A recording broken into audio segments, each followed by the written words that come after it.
Good morning class. आपका first chapter है crop production and management. इस चैप्टर के अंदर हम ये स्टडी करेंगे कि किस तरीके से हम क्रॉप को प्रोड्यूस करते हैं और उसको मैनेज करते हैं। आप सबको पता है कि हमारे लिए फूड क्या है, बहुत ही एसेंशियल है, बिकॉज फूड से हमें एनर्जी मिलती है और हमारी बॉडी की जो भी न्यूट्रिएंट की रिक्वायरमेंट होती है वो कंप्लीट होती है। और फूड का मेन सोर्स क्या है, हमारे प्लांट्स।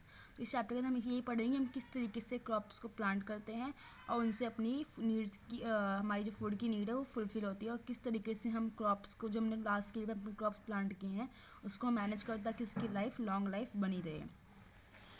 फर्स्ट हम स्टडी करते हैं एग्रीकल्चर की हिस्ट्री के बारे में।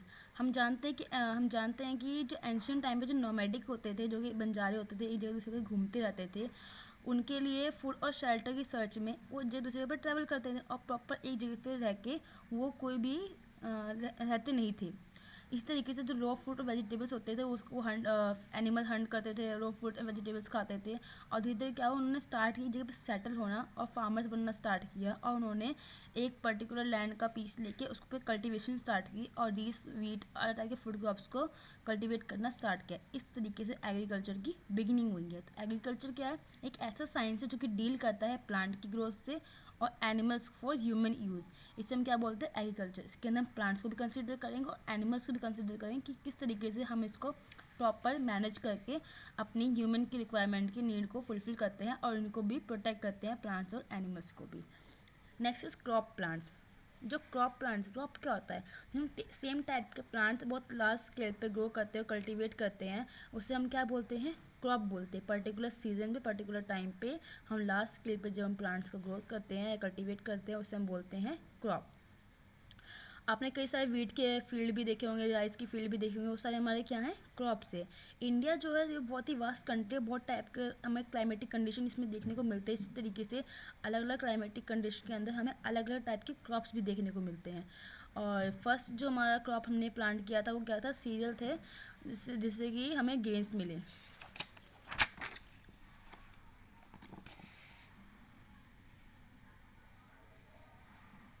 ये आपकी टेबल 1.1 जो बताती है कि आपको अलग अलग टाइप की क्रॉप प्लांट है, सीरियल है, पल्सेस है, ऑयल सीड्स है, रूट क्रॉप्स है, tuber crops, sugar crop, plantation crop, fibre crops. ये टेबल आपको स्टडी करनी है और लर्न भी करनी है अच्छी तरीके से।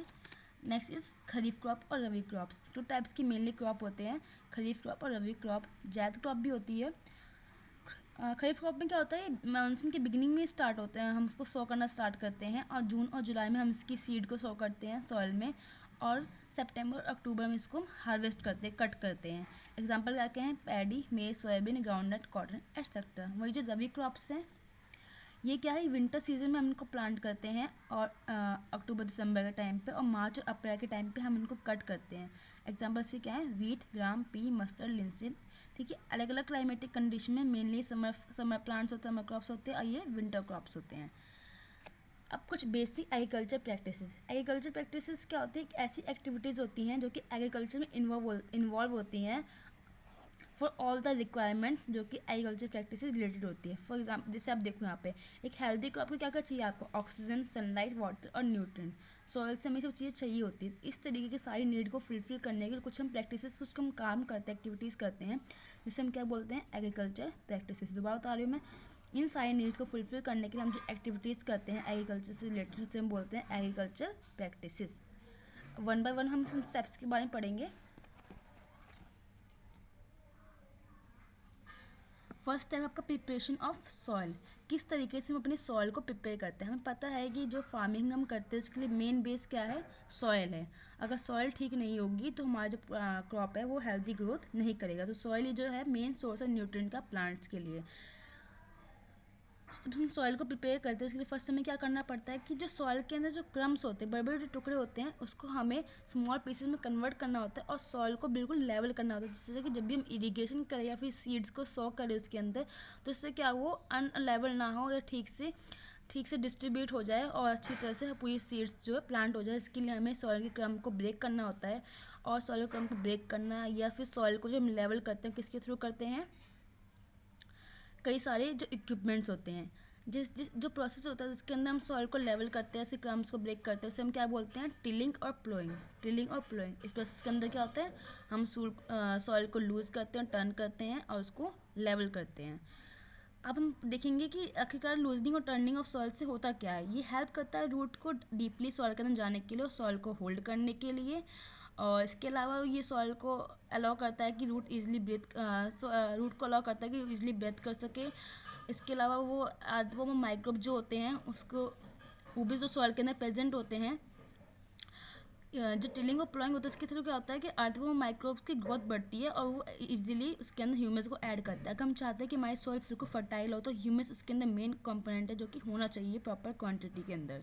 अगर ह्यूमस नहीं होगा तो हमारी सॉइल फर्टाइल नहीं होगी और हमें अच्छी क्वालिटी के क्रॉप्स नहीं मिलेंगे। लूज सॉइल क्या होता है, जब भी हम टिलिंग और प्लॉइंग करते हैं इससे क्या होता है कि हमारी सॉइल बिल्कुल लूज हो जाती है। इसके थ्रू क्या होता है, जब भी मैनर और फर्टिलाइजर उसके अंदर ऐड करते हैं तो ईजिली सॉइल के अंदर मिक्स हो सकते हैं मैनर और फर्टिलाइजर। अब हम कुछ एग्रीकल्चर इम्प्लीमेंट, जो भी हमारे एग्रीकल्चर प्रैक्टिसेस हैं उन सबको कंप्लीट करने के कुछ हमारे एग्रीकल्चर इम्प्लीमेंट्स होते हैं, इक्विपमेंट्स होते हैं जिसके थ्रू हम क्या करते हैं, सोइंग या प्लांटिंग जो भी एग्रीकल्चर प्रैक्टिसेस होते हैं उन्हें कंप्लीट करते हैं। मेनली क्या क्या है, प्लो, हो एंड कल्टिवेटर। जो हम टिलिंग और प्लोइंग करते पहले के टाइम पे हम किससे करते थे, पहले के टाइम पे हम इससे करते थे प्लॉ से, और आज के टाइम में हम इसे किसके थ्रू करते हैं, ट्रैक्टर के थ्रू करते हैं। हम आगे स्टडी करते हैं इसके बारे में। 3 टाइप के हैं, प्लो, हो एंड कल्टीवेटर। पहले टाइम पे हम प्लो यूज़ करते हैं जो कि किसका होता है, वुड का होता था। ये आपको दिखाई दे रहा है, ये प्लो शाफ्ट है और एक प्लो शेयर है जो कि दूसरे को अटैच करके बना हुआ है, और इसके थ्रू हम क्या करते थे, वीडिंग भी करते थे, फर्टिलाइजर्स को ऐड करते थे, सॉइल को स्क्रैप सॉइल को निकालने की कोशिश करते थे और टिलिंग और प्लोइंग करते थे। पहले टाइम पे वुड का होता है, आज के टाइम पे हमें आयरन का भी मिलता है। इसके अलावा क्या है, हो, इसे फावड़ा भी बोलते हैं। ये क्या यूज़ करते थे हम, इसको वीड्स को रिमूव करने के और सॉइल को लूज करने के लिए। ये भी क्या है, वुड और आयरन का मिलता है हमें मार्केट के अंदर। कल्टीवेटर आज के टाइम हम कल्टीवेटर का यूज़ करते हैं बहुत बड़े स्केल फार्मिंग करने के लिए। इसके अंदर क्या होता है, ट्रैक्टर के पीछे हम कल्टीवेटर जॉइन होता है और इससे क्या होता है, लेबर और टाइम, ये एक्सपेंसिव मेथड है पर इससे क्या होता है, लेबर और टाइम हमारा सेव होता है। ये सेकंड प्रोसीड है जो कि आपको सॉल्व करना है। सोइंग प्रोसेस क्या होता है, it is the process of planting healthy seed in the soil. मैं हेल्दी सीड्स की बात क्यों कर रही हूँ, क्योंकि हमारे सीड्स हेल्दी नहीं होंगे तो हमें क्रॉप भी अच्छी नहीं मिलेंगी। इसलिए जो सीड्स होती है वो गुड क्वालिटी की, हेल्दी और डिसीज से फ्री होनी चाहिए। Seeds should be sown at proper distance. जो सीड होते हैं प्रॉपर डिस्टेंस में हमें शो करने चाहिए, प्रॉपर डेप्थ पे शो करने चाहिए। और अगर हम ज़्यादा प्रॉपर सीड ग्रोथ करें तो उसके लिए हमें उसकी वाटरिंग भी करनी चाहिए। अगर हम वाटरिंग नहीं करेंगे तो सीड आगे जर्मिनेट नहीं हो पाएगा। आपको पता है कि जो सीड्स होते हैं उसके ऊपर कवरिंग होती है, इसे हम सीड कोट बोलते हैं। और जब तक वो seed coat soft break down नहीं होगा, जब तक उसके अंदर से छोटा स्मॉल प्लांट बाहर निकल नहीं सकता। सीड कोट को सॉफ्ट करने के लिए हमें वाटर और मॉइस्चर की रिक्वायरमेंट होती है। अगर हम सीड को प्रॉपर डिस्टेंस प्रॉपर डेप्थ पे शो नहीं करेंगे, तो इससे क्या होगा कि हमारे जो सीड्स है वो ग्रोथ नहीं कर पाएंगे। क्यों? क्योंकि अगर हम सारे के सारे सीड्स एक ही जगह प्लांट करें, इससे क्या होगा कि जो सनलाइट, न्यूट्रिएंट और वाटर की रिक्वायरमेंट है वो क्या करेंगे, प्रॉपर हर एक सीड को नहीं मिल पाएगा और सारे के सारे सीड ग्रोथ नहीं कर पाएंगे। इसलिए हमें प्रॉपर डिस्टेंस प्रॉपर डेप्थ पे सीड को प्लांट करना होता है। टूल से सोइंग सीड के लिए पहले के टाइम पे हम क्या करते थे, मैनुअली या फनल के थ्रू जो होता था हम सीड्स को प्लांट करते थे। फनल क्या होता है, फनल एक तरह की मशीन होती थी जिसके अंदर क्या होता है, कॉर्नर एक फनल बना होता था, उसके अंदर हम सीड्स डालते थे, उस फनल के थ्रू पाइप अटैच होती थी और वो पाइप जो होती थी वो उसका लास्ट एंड जाकर किसे मिलता था, फार्म के अंदर या फील्ड के अंदर। उसके थ्रू हम उस सीड को सो करते थे। पर आज के टाइम में सीड ड्रिल मशीन का यूज़ करते हैं। सीड ड्रिल मशीन के अंदर क्या होता है, हम उसके through evenly proper depth proper distance पे हम सीड को सो कर सकते हैं। इससे क्या होता है कि हर एक सीड को प्रॉपर एनवायरनमेंट मिल सकता है ग्रोथ करने के लिए। एक और तरीका भी है कि आज के टाइम पे लोग क्या करते हैं, नर्सरी के अंदर जो प्लांट्स होते हैं जो ऑलरेडी ग्रोथ कर चुके होते हैं प्रॉपर, उस टाइप से हम नर्सरी के अंदर से प्रॉपर प्लांट सेलेक्ट करके, हेल्दी प्लांट सेलेक्ट करके अपने फार्म के अंदर, अपनी फील्ड के अंदर हम प्लांट कर देते हैं। जिससे क्या होता है कि हमें सिर्फ हेल्दी सीडलिंग ही मिलती है और हमारा जो क्रॉप प्रोडक्शन होता है हम उसको इंक्रीज़ कर सकते हैं। नेक्स्ट स्टेप क्या है आपका, एडिंग मैन्योर एंड फर्टिलाइज़र। आपको पता है कि प्लांट्स को प्रॉपर न्यूट्रिएंट चाहिए होते हैं ग्रोथ करने के लिए और फर्टाइल रहने के लिए, और इसके लिए हम टाइम टू टाइम क्या करते हैं, मैन्योर और फर्टिलाइज़र को ऐड करते हैं।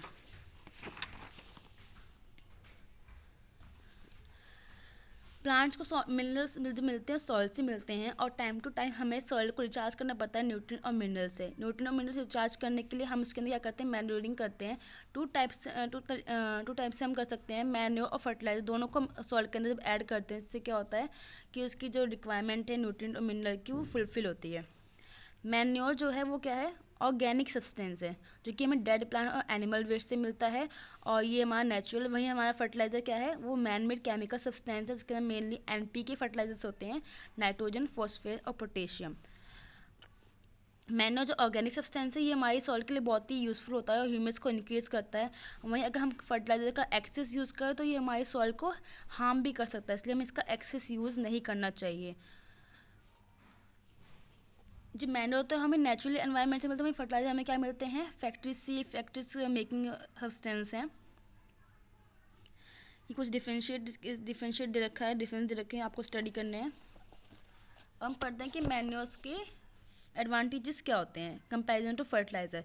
ये क्या करता है, वाटर होल्डिंग कैपेसिटी सॉइल की इंक्रीज करता है, सॉइल को बहुत ही पोरस मतलब उसके अंदर स्पेस को इंक्रीज करता है, इससे क्या होता है, एक्सचेंज ऑफ गैसेस इजीली हो सकते हैं, सॉइल के टेक्सचर को इंप्रूव करता है, यूजफुल माइक्रोब ऐड करता है जो कि फार्मर फ्रेंड्स होते हैं फॉर सॉइल। ये तो हमें पड़ेगा मैन्योर फर्टिलाइजर के थ्रू हम सॉइल को रिप्लेनिश कर सकते हैं, न्यूट्रिएंट की रिक्वायरमेंट को कंप्लीट फुलफिल कर सकते हैं। पर इसके अलावा कुछ और तरीके भी है, ट्रेडिशनल मेथड है, field fallow, crop rotation and mix cropping. Field fallow के अंदर क्या होता है, हम कुछ टाइम के लिए एक वन और मोर सीजन के लिए उस फील्ड को ऐसे ही लेफ्ट आउट कर देते हैं, जिससे क्या होता है कि अपने आप ही नेचुरल बाय नेचुरल प्रोसेस जो उसकी न्यूट्रिएंट्स हैं वो अपने आप ही रिप्लेनिश हो जाए सॉइल की। कॉपरेटिशन में क्या होता है, इसके अंदर हम एक ही टाइप के क्रॉप को कॉन्टीन्यूअस प्लांट नहीं करते हैं जिससे कि प्रॉपर न्यूट्रिएंट ही उसके अंदर फिनिश हो जाए। हम टाइम टू टाइम क्रॉप्स को चेंज करते रहते हैं ताकि एक पर्टिकुलर न्यूट्रिएंट को टाइम मिले रिप्लेनिश होने का। मिक्स क्रॉपिंग हम 2-3 टाइप से प्लांट को एक साथ प्लांट करते हैं जिससे कि एक दूसरे की जो रिक्वायरमेंट है मिनरल्स न्यूट्रिएंट्स वो कंप्लीट और फुलफिल हो सके। इरीगेशन, आपको पता है कि हमारा हर एक लिविंग थिंग के जो वाटर है वो बहुत ही एसेंशियल नीड है हमारे लिए। और इसी तरह प्लांट्स भी क्या होता है, उनकी 90% बॉडी किससे बनी है, वाटर से बनी, इसलिए प्लांट्स के लिए भी जो इरिगेशन मेथड है वो बहुत ही इंपॉर्टेंट है। इरिगेशन का सिंपल सा मीन होता है कि supply water to crops at different interval, अलग अलग इंटरवल पे हम सप्लाई ऑफ वाटर करें। Time and frequency irrigation different for different, अलग अलग क्रॉप के अलग अलग फ्रिक्वेंसी मतलब अलग अलग टाइम पे हम प्लांटिंग करनी होती है। हम एक साथ अगर हम एक्सेस वाटर सप्लाई करते हैं क्रॉप्स को, इससे भी उसको डैमेज होगा। अगर हम प्रॉपर वाटर सप्लाई नहीं करते हैं क्रॉप्स को तो इससे भी उससे प्रॉब्लम होगी। इसलिए हमें प्रॉपर टाइम पे और प्रॉपर जो जितनी नीड होती है उसको फुलफिल करना होता है वाटर इरिगेशन में। वाटर के अंदर बहुत सारे मिनरल्स होते हैं जो कि हेल्प करते हैं रूट्स को मिनरल की नीड को फुलफिल करने के लिए। सोर्स ऑफ इरिगेशन, अलग टाइप के सोर्स है इरिगेशन के, well, tubewell, pond, lake, river, dams, canal. Traditional method पुराने टाइम पे हम क्या यूज़ करते थे, मोट, चैन पम्प, टेकली, राहत, ये सारे मेथड जो भी है ये हम एंशिएंट टाइम पे यूज़ करते थे इरिगेशन करने के लिए। इस सारे मेथड में क्या होता था, ये मेथड तो चीपर तो थे पर ये लेस एफिशिएंट थे, मतलब कि ज़्यादा कामगार हमारे लिए नहीं होते थे। पर एंशिएंट टाइम कोई और रिसोर्स तो था नहीं इरिगेशन का, इसलिए हम यही सब मेथड यूज़ करते थे। वहीं जो मॉडर्न मेथड है इरिगेशन का उसमें क्या होता है, स्प्रिंकलर सिस्टम और ड्रिप सिस्टम। इन दोनों सिस्टम क्या है, ये दोनों एफिशिएंट है मतलब इफेक्टिव भी है, पर ये क्या है, ये थोड़े एक्सपेंसिव हैं। स्प्रिंकलर सिस्टम में क्या होता है, हम स्प्रे के थ्रू, पिक्चर दिखाई दे रहा है आपको, हम स्प्रे के थ्रू क्या करते हैं, वाटर को स्प्रे करते हैं पूरे फील्ड पे, और इससे क्या होता है वाटर की रिक्वायरमेंट पूरी होती है, वाटर वेस्टेज कम होता है। वहीं ड्रिप इरिगेशन में क्या होता है कि हम हर क्रॉप प्लांट के इंडिविजुअल रूट तक हम उसके पाइप सिस्टम लेके जाते हैं और उसके थ्रू ड्रॉप टू ड्रॉप जो वाटर की रिक्वायरमेंट होती है इरिगेशन प्रोसेस होता है उसे हम कंप्लीट करते हैं। वीडिंग प्रोसेस बहुत इंपॉर्टेंट एग्रीकल्चर प्रैक्टिसेस के अंदर। हमें पता है कि कुछ अनडिजायर्ड प्लांट होते हैं, अनवांटेड प्लांट होते हैं जो कि क्रॉप के साथ ही ग्रो करते हैं, जिसे हम क्या बोलते हैं, वीड्स। इनकी हमें नीड नहीं होती है, इसलिए हमें इन वीड्स को रिमूव करना होता है। इसे हम प्रोसेस को हम क्या बोलते हैं, weeding. Removal of weeds is called weeding.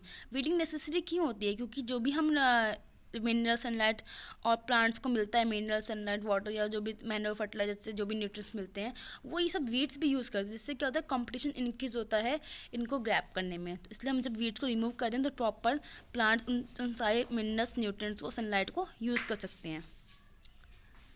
Weeding weeding के क्या तरीके वीडिंग जो होती है मैनुअली भी कर सकते हैं हम, नॉर्मली अपने हाथ से वीड्स को खींच के, या फिर जो हैरो फावर होता है उसके थ्रू भी हम वीड्स को अपलोड कर सकते हैं।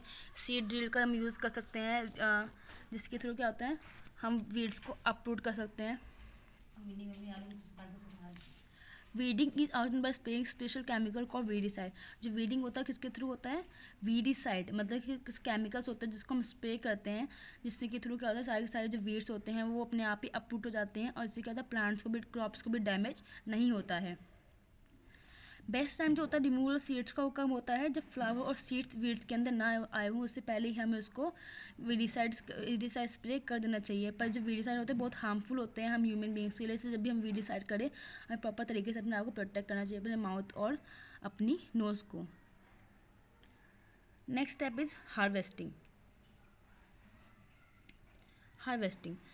जैसे जैसे हमारे जो क्रॉप्स होते हैं मैच्योर होते चले जाते हैं, उसके बाद हमें क्या करना पड़ता है, कट करना पड़ता है। इस प्रोसेस को हम क्या बोलते हैं, harvesting. Cutting of crop after it's mature is called harvesting.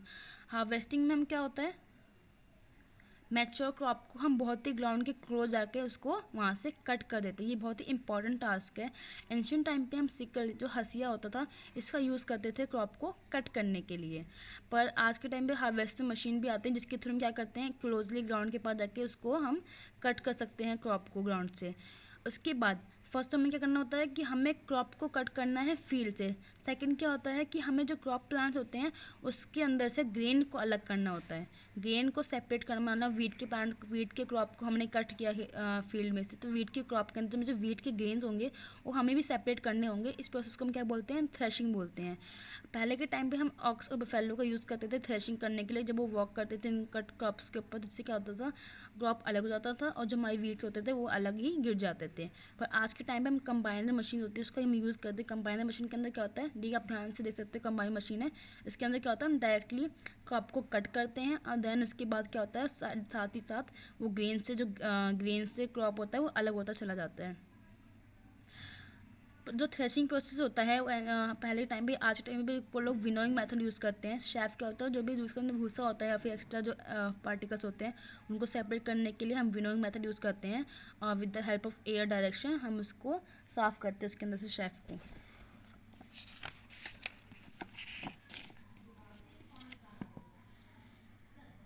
ये चेक एंड प्रोसीजर आपको ट्राई करना है, ठीक है।